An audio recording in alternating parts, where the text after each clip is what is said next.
As a small business owner, I think pretty much every day it's David against Goliath.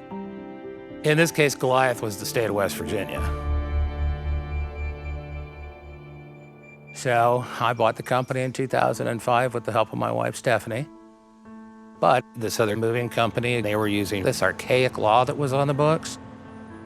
We got a letter of cease and desist saying that we were a Virginia company and should not be doing business in West Virginia, even though West Virginia is 11 miles from here. Apparently, they do that with anybody that's trying to come into the state. They just want to squelch, all competitors, basically.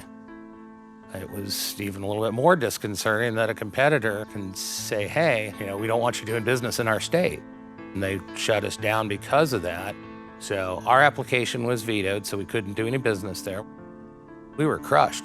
We figured that competitors' veto law, this is an old law. We should be able to get around this somehow. So we wound up going to court. The people that we were up against, the moving company existing in West Virginia, their lawyers knew what they were doing.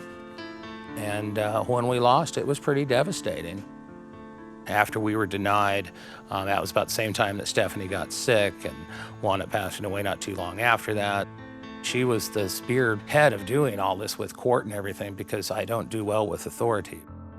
So she was taking care of that aspect of it. And after she passed away, I just thought it was a done deal and we just wouldn't be able to do business 11 miles away.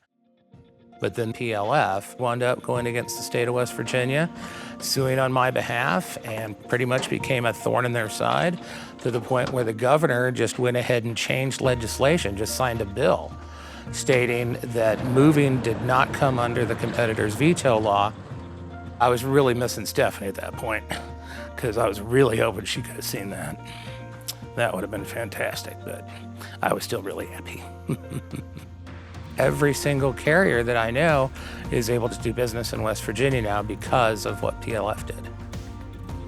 Competition is what builds business in this country. It's what makes businesses better because ultimately that's the bottom line.